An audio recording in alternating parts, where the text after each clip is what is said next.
dois t'approcher de... Tu veux connaître la vérité. Tu vois, regarde la vérité. Si vous êtes mes disciples, vous garderez ma parole. Si vous gardez ma parole, alors vous connaîtrez la vérité.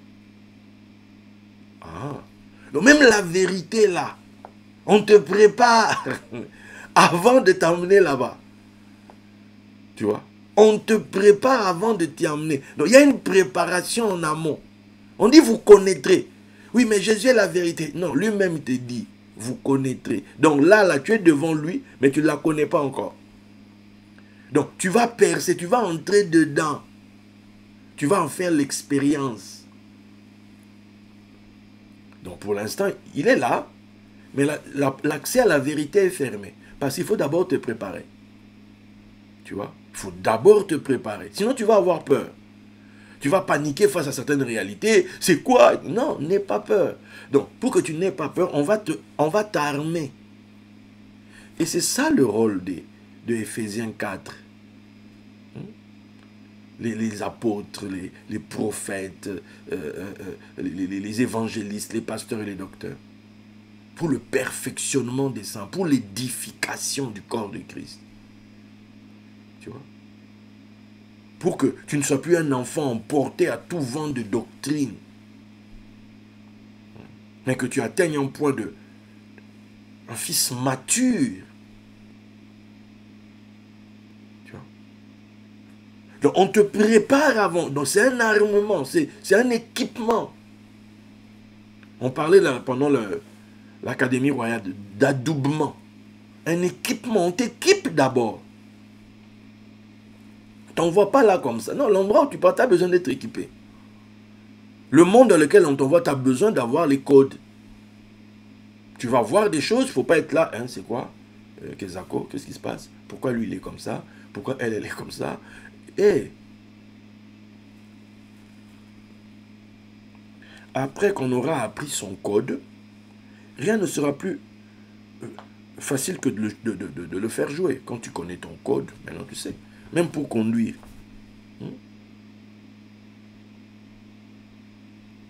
Même pour conduire. Tu passes d'abord le code. Tu dois apprendre ton code. Pour la sécurité de tout le monde d'ailleurs. Donc,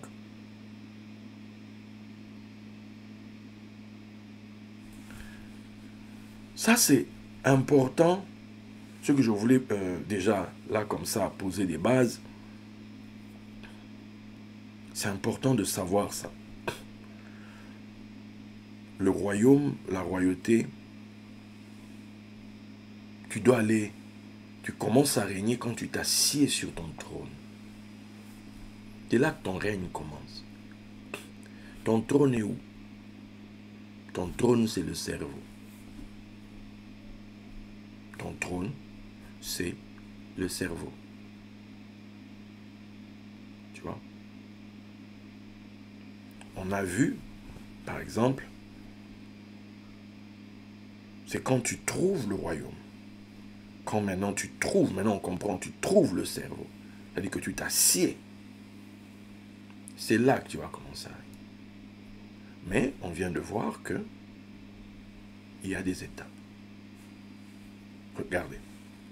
En tout cas, on a vu ça hier. Maintenant, aujourd'hui, on entre un peu en profondeur. Quand tu regardes la vie d'Abraham, encore on avait parlé de la royauté, on avait dit que Abraham, si on devait prendre ça en termes de lune, hein, Abraham, c'est la nouvelle lune de la royauté. Là où Salomon, c'est la pleine lune. Okay? Donc, Abraham est donc initie, débute donc dans l'écriture, le principe royal.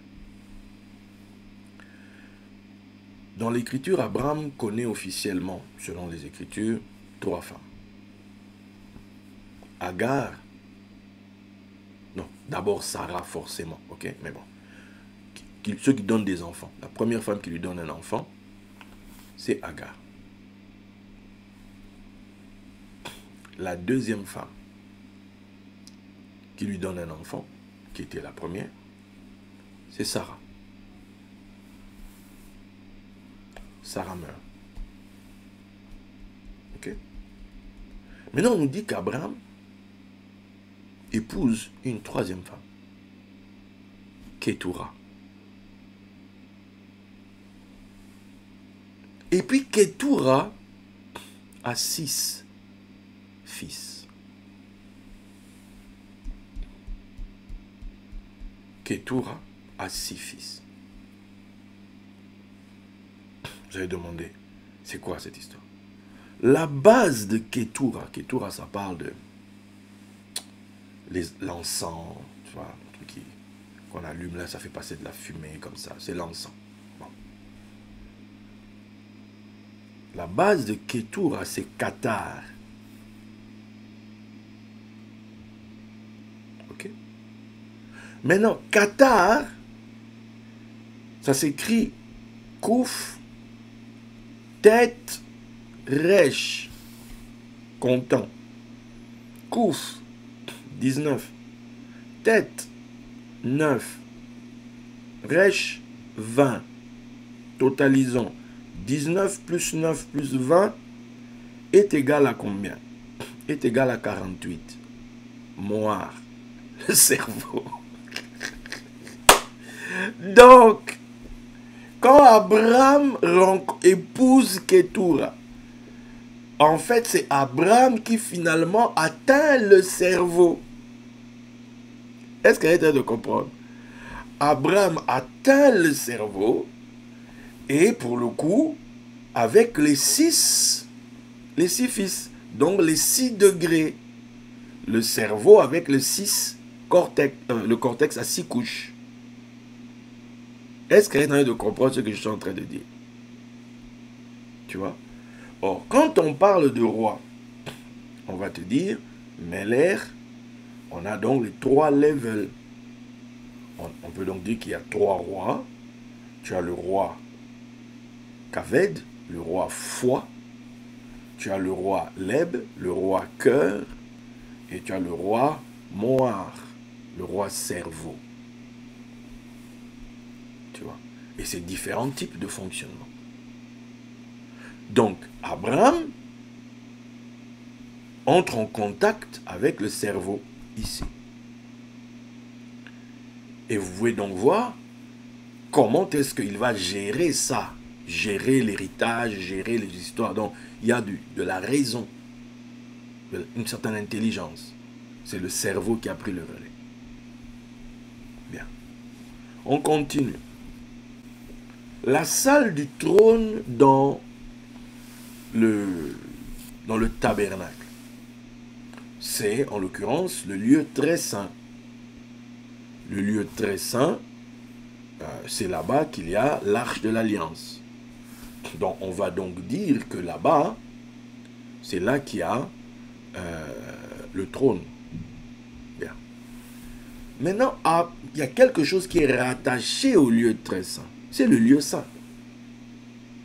Ok. Allons dans le lieu saint. Ben, dans le lieu saint, on retrouve les 2 éléments majeurs, en fait. Ok.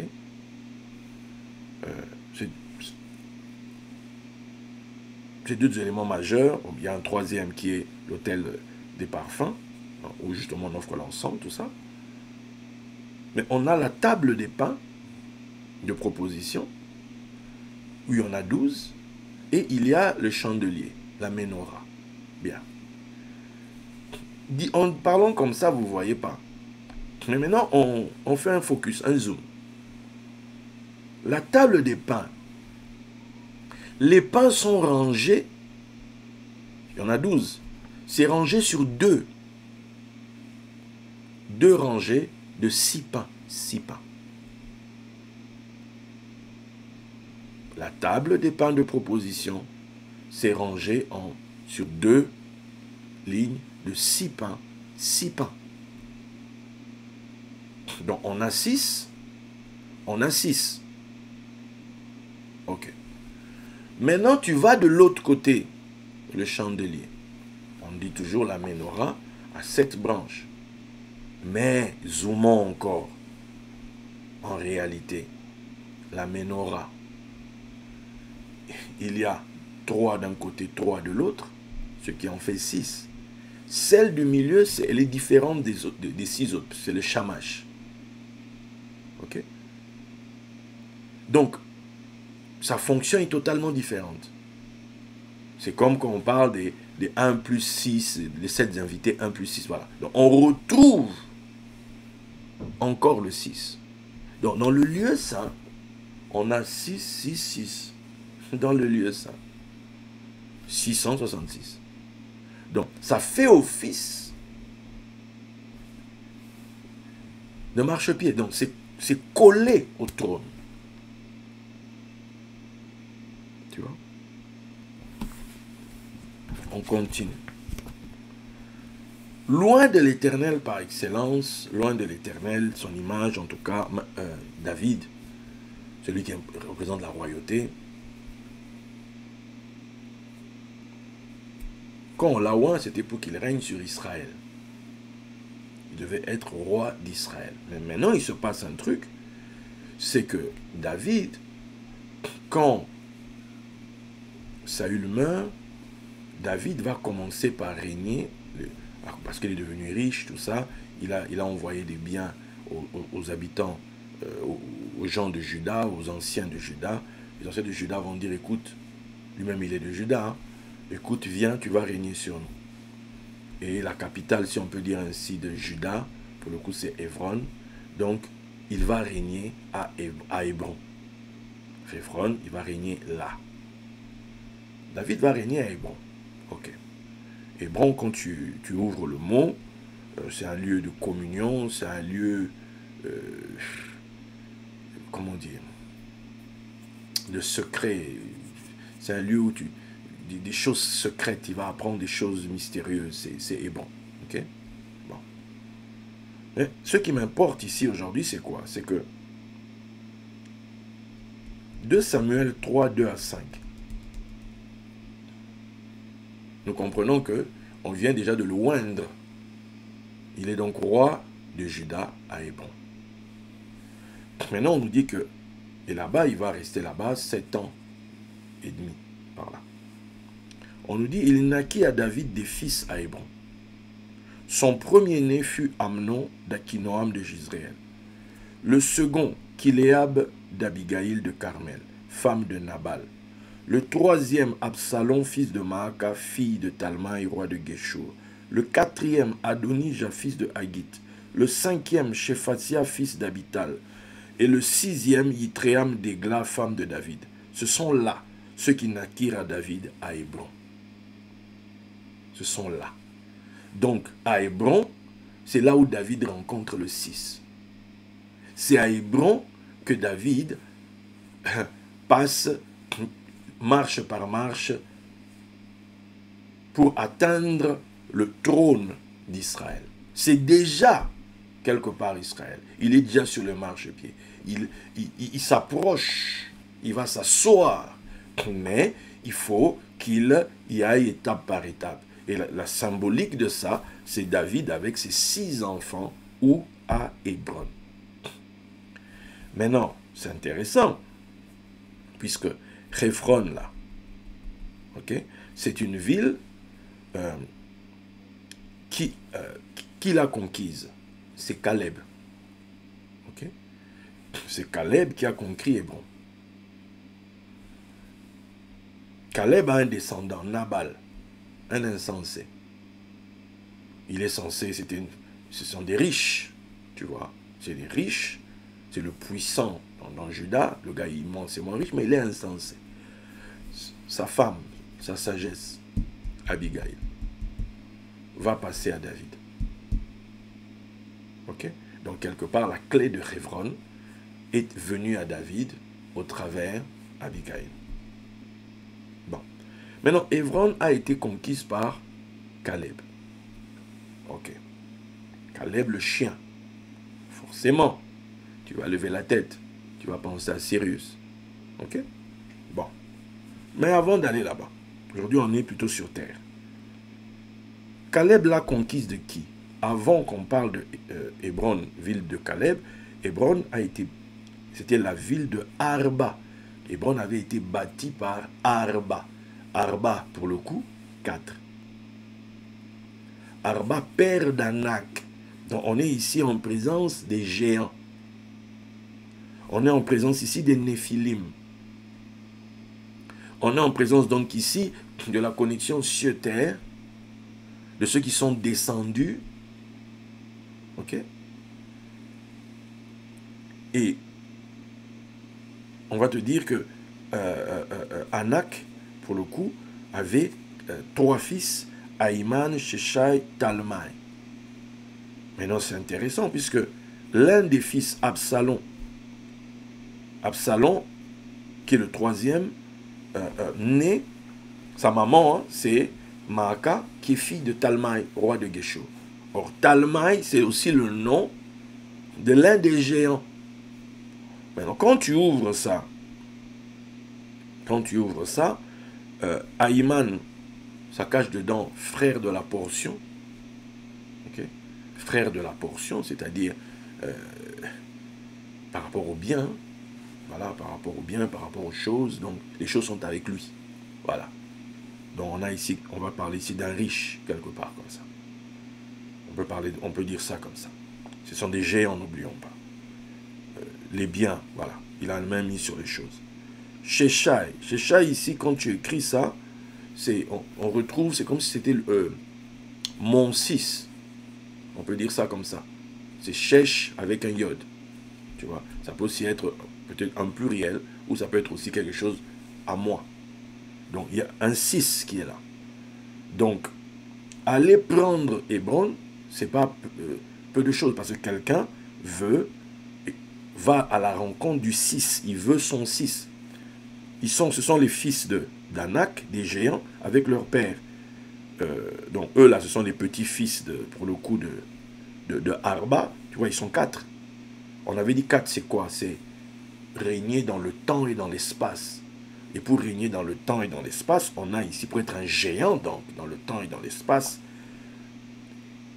David, donc, en allant à Hébron, c'est tout ça qu'il vient. Il doit intégrer ces choses-là. C'est comme s'il va éveiller ça.